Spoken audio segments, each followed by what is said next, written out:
Sunam news में आपका स्वागत है। दोस्तों वीडियो अच्छा लगे तो लाइक, शेयर और सब्सक्राइब जरूर कर देना।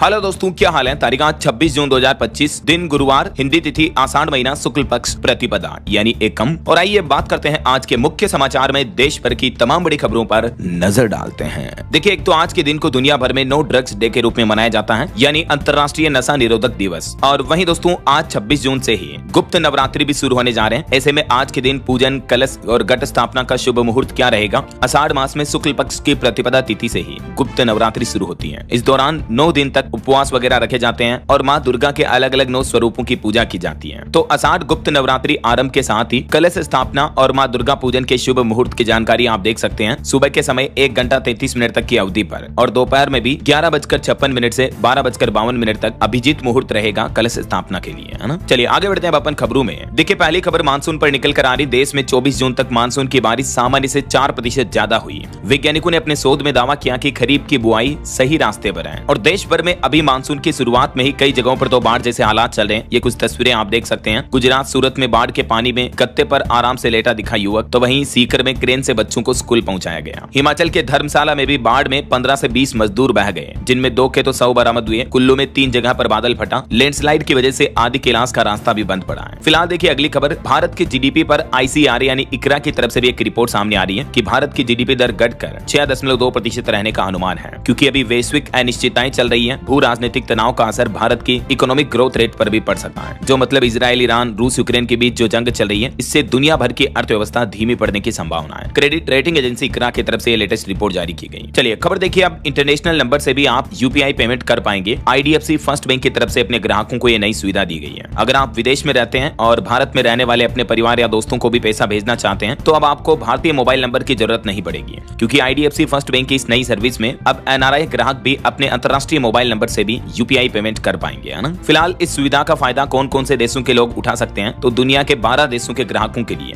IDFC फर्स्ट बैंक ने ये नई सुविधा शुरू कर दी है। और इस सुविधा की खास बात ये होगी कि इसमें इंडियन सिम कार्ड की जरूरत नहीं पड़ेगी, मतलब भारतीय नंबरों की। तुरंत पेमेंट हो जाएगा, कोई भी एक्स्ट्रा चार्ज नहीं लगेगा और आपका पेमेंट सिक्योरिटी वही रहेगी। हालांकि ट्रांजेक्शन सिर्फ रुपये में होगा, इंटरनेशनल करेंसी में ट्रांजेक्शन नहीं होगा, है ना। अच्छा, वैसे UPI पर पेटीएम ने भी एक नई सुविधा शुरू की है। देखिए आप, पेटीएम ने जो नया फीचर लॉन्च किया है टोटल बैलेंस व्यू नाम से। इसके तहत आप UPI से लिंक्ड अपने सभी बैंक अकाउंट्स का बैलेंस एक साथ, टोटल बैलेंस एक ही स्क्रीन पर देख पाएंगे। मतलब आपके UPI ऐप में जितने भी बैंक अकाउंट एडेड हैं, सभी का अलग अलग बैलेंस तो देख ही सकते हो आप, लेकिन अब सभी का कंबाइंड एक साथ बैलेंस देख पाएंगे, जिससे कि आपका मनी मैनेजमेंट करना आसान होगा, है ना। ये टोटल बैलेंस व्यू फीचर का इस्तेमाल आप कैसे कर सकते हैं देख सकते हैं आप स्क्रीन पर, है ना। चलिए अगली खबर देखिए। एक रिपोर्ट सामने आ रही दोस्तों की भारत में करोड़पतियों की तादाद बढ़ रही है। आने वाले साल 2029 तक 55% करोड़पतियों की संख्या बढ़ने का अनुमान है। नए करोड़पति की लिस्ट में राजस्थान के जयपुर व मध्य प्रदेश के इंदौर शहर भी शामिल हुए, यानी आने वाले 4-5 सालों में भारत में करोड़पतियों की संख्या में भारी उछाल देखा जाएगा। 55% तक की बढ़ोतरी का अनुमान है, यानी लगभग 1.5 गुना संख्या हो जाएगी करोड़पतियों की। बोस्टन कंसल्टिंग ग्रुप की तरफ से ये लेटेस्ट रिपोर्ट जारी की गई। इन आंकड़ों को देखकर यूं लगता मानो दोस्तों कि हमारे देश में अमीर लोग दिनों दिन और ज्यादा अमीर होते जा रहे हैं। जो लखपति हैं वो तो करोड़पति बन रहे हैं, लेकिन जो गरीब और मिडिल क्लास लोग हैं उनकी इनकम नहीं बढ़ पा रही है। प्राइवेट सेक्टर में भी जॉब में सैलरी इतनी ज्यादा नहीं देती है कंपनियां। तो कहीं ना कहीं सरकार को मिडिल क्लास लोगों को राहत देने के लिए महंगाई कम करने, बेरोजगारी खत्म करने पर अपना फोकस करना चाहिए, राइट। चलिए अगला अपडेट देखिए। टेस्ला कंपनी अपना पहला भारतीय शोरूम मुंबई में बनाना शुरू कर चुकी है। कंपनी शुरुआत में made in China model Y car को भारत में बेचेगी और इसकी एक्सपेक्टेड यानी अनुमानित शुरुआती कीमत 48 लाख रुपए तक हो सकती है। चलिए अगला अपडेट चाह रहा कि जल्दी डेबिट कार्ड से भी आप अपने PF का पैसा निकाल पाएंगे। खुद श्रम मंत्री ने कहा कि इसके लिए PF अकाउंट को आपके बैंक खाते से लिंक करना होगा। अगले महीने जुलाई में ये सुविधा मिल सकती है। वैसे अभी एक दिन पहले आपको पता होगा PF में इंस्टेंट पैसा विड्रॉल करने की लिमिट को सरकार ने 1 लाख से बढ़ाकर 5 लाख रुपए कर दिया और वो भी मात्र 72 घंटे में। आप अपने इमरजेंसी में PF अकाउंट से फंड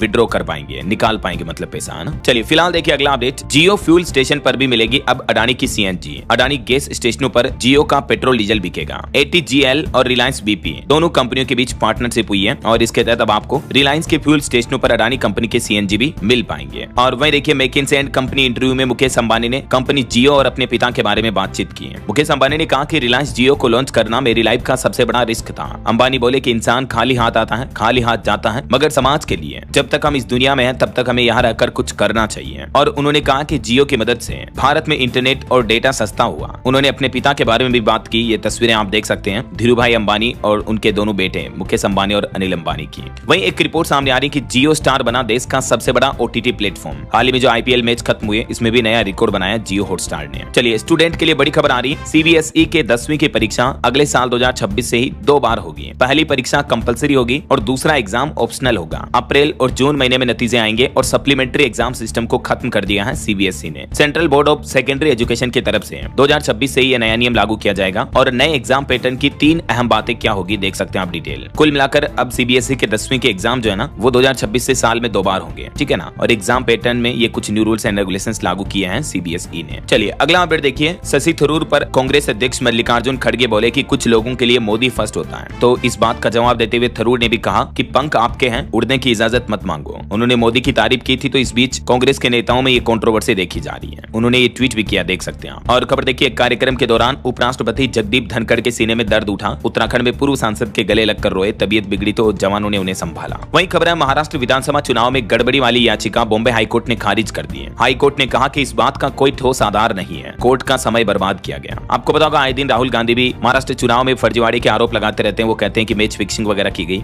इस बीच अब बॉम्बे हाईकोर्ट ने भी ये फैसला सुनाया है। चलिए खबर देखिए, ईरान और इजराइल से 550 भारतीय और हमारे देश लौटे। अब तक टोटल 3154 नागरिक भारत आ चुके हैं। इस बीच भारतीय दूतावास ने कहा कि ईरान में धीरे धीरे ऑपरेशन सिंधु को बंद करेंगे। ओके, और चलिए दोस्तों, अंत में आज के राशिफल पर नजर डाल लेते हैं। देखिए, मिथुन राशि के लोगों को करियर में तरक्की के मौके मिलेंगे और तुला राशि वाले बिजनेस में सफल हो सकते हैं। और भी कुछ अलग अलग राशियों का राशिफल आप देख सकते हैं स्क्रीन पर। और हाँ दोस्तों, आप मुझे कमेंट करके बताइए कि भारत में, देश में पहली बार राष्ट्रीय आपातकाल यानी नेशनल इमरजेंसी कब लागू हुई थी। कमेंट करके बताइए। और इसी के साथ अगर आपको वीडियो अच्छा लगा तो इसे लाइक करना, शेयर भी करना